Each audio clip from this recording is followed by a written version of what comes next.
Welcome to Whiskey and Whiskers, Critically Ashamed. This is your host, Chop. Gator. Chris. Blake. All right, Gator. You called it. You tell us. What the fuck did we watch this week? So y'all have never seen Tim and Eric before? I had honestly never seen a second of Tim and Eric. I still might not have seen Tim and Eric. I'd seen some of it. I watched a lot of it, and then because I didn't really know how to like differentiate between season one and the rest of it. But I think at this point I've seen it. I got you. I know what's up. Yeah, no, totally, I understand. So I did a lot of Tim and Eric watching back in like 2006, 7, 8, whenever I think it came out, like on Adult Swim, and it was like 3-minute episodes or 8-minute episodes at like 12:45 at night, and it was over. But yeah, dude. It like it shook my world the first time I saw it because it was so fucking awesome. No, it was like out of control, dude. I want to call it funny, but there's also like severe awkwardness that happens on every episode. And there's some episodes that like I was laughing my ass off, and then in 1 second they're just like take it off the rails. Yeah, and I'm like, oh no. First of all, there's a lot of collaboration. They've worked with John C. Reilly a lot, with Stephen Brule, who I think is hilarious. Yes, just about all of those are funny. Sarah, is it Michael Cera? Michael Cera. Yeah, he's in a couple episodes. Zach Galifianakis is in a couple and Zach Galifianakis, Jeff Goldblum, he's in it. Oh, really? Yeah. Fuck him. He's in the Jeff Goldblum Man group. It's so awesome. It's like 3 Jeff Goldblums and the blue heads. Zach Galifianakis' style of comedy fits with them perfect because it's like long periods of awkward silence followed by like someone doing something crazy. Yeah. Extremely awkward. Yeah, dude. It's. I mean, they're short videos, so it's worth checking out for sure. But my favorite is far and away Stephen Brule.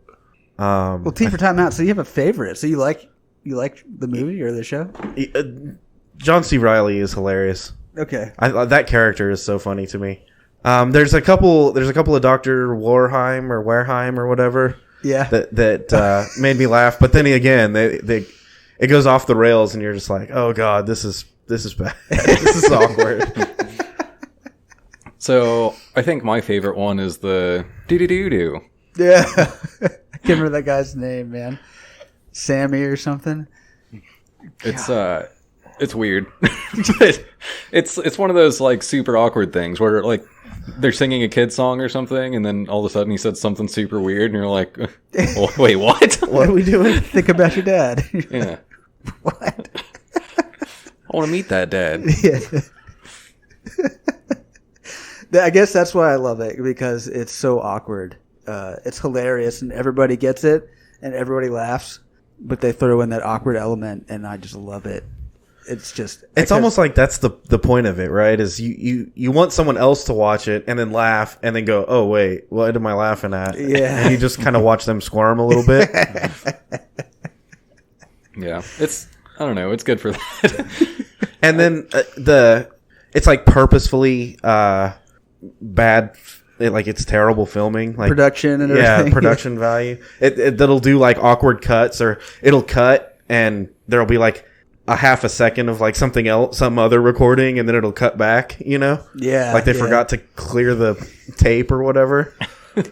You can tell too, like throughout episodes, there's just like people who probably live in LA who are trying to get an acting gig, and they're just terrible actors, but they bring them on the show to like do serious bits, and it's so awesome watching them like sing songs and, be all into it. And you're like, oh my God, it's such a goof. And they do like cheesy transitions. And they do way too many of them. Oh, the prices episode. We've got prices lower than his prices. The Child Clown outlet. Did you see that where they're selling child clowns? No, I didn't. It's the same thing. So all in all, I think there's a lot of talented people doing a lot of weird shit that, I don't know. It's fun sometimes. It's awkward all the time. And I feel like I haven't gotten the joy of watching, like, I want to show it to someone else now and see how they take it, Mm-hmm. I also feel like it's a big time sink. It's like a waste of time to watch it now. You know what I mean? If you're like 20, you're like, this is fucking awesome. I could watch this all day long. But now you're like, The fuck did I just watch? I gotta take a shit now and watch something different. I don't know. I liked it. Of course, so I think one of the appeals of it is that it has like it's little short sketches, like really short, and so like there'll be 3 that I don't like. That's how they get you, because you'll be like, okay, I'm going to watch this quick 3-minute video, and then you watch it, and then it goes into the next one, and then the next one, and the next one, and you're like, this is stupid. I'm not going to waste my time with this, and you're like, wait, it's been 35 minutes. I've been watching this shit. But what I was saying, like, there'll be 3 I do like and 3 I don't like, but they're so short that it's like, Yeah. I'll give it a few minutes to see if I'm gonna like it or not. And some of them aren't even that long. Some of them are like 1 minute. And they're all so different too. You know what I mean? And they play on like the infomercials and like, Oh, yeah. they have one where they sell you the entire internet and it comes on like 2 DVDs. And you're like, what? We put the entire internet on 2 DVDs. It reminds me of, and it's not the same comedy, but it's the same, like, general awkwardness. You kind of have to be in the right frame of mind to get it. It reminds me a little bit of Balloon Shop. Like the way you watch it, you know? Yeah. Again, the comedy is a little different, but it's the same, like, you almost don't understand it, but you're laughing anyway. Mm-hmm. You know? Yeah, like it's not, like out of context, it's not funny. But Right. when you're watching it, it's still funny for some reason. Like the delivery or something is just right, and you laugh. Yeah. Those guys are like, they're really talented. All the music and stuff they write for the show. And I was looking on YouTube and Tim Heidecker did the guy with the blonde hair, the shorter guy. Mm-hmm. He did like a totally acted out 5-hour court scene, like they do like on a, what is it, like C-SPAN or something, you know, and you can see the courtroom. It's like all actors, but they're in there like bullshitting like the show for 5 hours straight. Like a bullshit case and going back and forth, and he's the defendant, and it's fucking ridiculous, dude, the whole time. People think it's like real, but he's just fucking bullshitting, dude. It's so awesome. The Beaver Boys cracked me up too. Do you watch the Beaver Boys? Yeah, shrimp and white wine, dude. And it inevitably ends in them puking shrimp and white wine everywhere. But they're just like Jersey douchebags. Beaver bounce, beaver bounce. I feel like we have to talk about the Crazy Horse mattress. We're the Lazy Horse mattress is the best in town. Dude, it's just like, it's so awkward. It just makes you put your hands over your eyes. Like, Jesus, what? His movements and his mustache, and you're like, ugh. As soon as your head is the mattress. Yeah, specifically, that's the one I think that had me cracking up, and then it just changes tempo, like, all at once, and you're like, whoa, what? Where's my son? But that awkward neigh at the beginning is, like, ridiculous. I don't know. You might smoke certain substances and you know really get down on this. I feel like you could find hours worth of entertainment there. Yeah, I guess that's what I'm getting at. If you got nothing better to do, that might be a good combo. Ask your doctor if it's right for you. Yeah, Dr. Steve Brule for your health. For your health. Also, I will say every episode of Dr. Steve Brule I like. Yeah, it's funny. Yeah. He's definitely good. This is the first time I saw Between Two Ferns. You ever seen that with Zach Galifianakis? Oh yeah, for sure. It like turned me onto that. I was like, holy shit.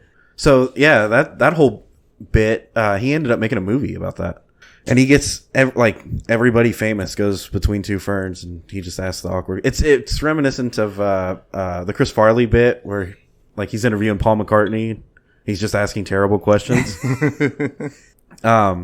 Yeah, it's kind of like that, but Zach Galifianakis is a little more aggressive and like angry. Forward, yeah. Yeah, dude. I saw the one with Natalie Portman. I can't remember what he asked her, but it was like, oh my god, dude. Is Natalie Portman the one in V for Vendetta? Yeah. Yeah, it's V for Vagina or something. Yeah, no, he's like, yeah, he asked her, he was like, you shaved your head for V for Vendetta. Do you also shave your V for Vagina?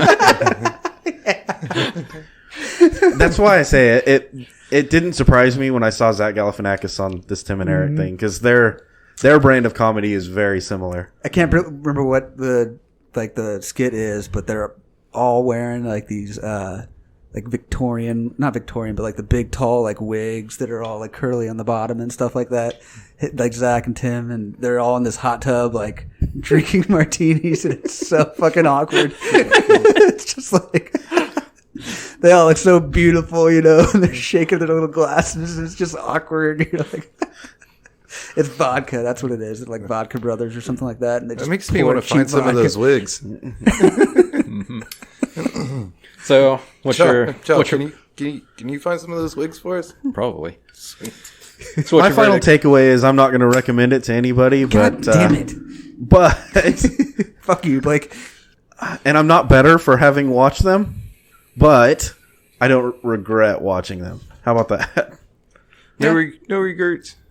I'd say go check out one or two, and if you laugh, then cool, watch some more of it.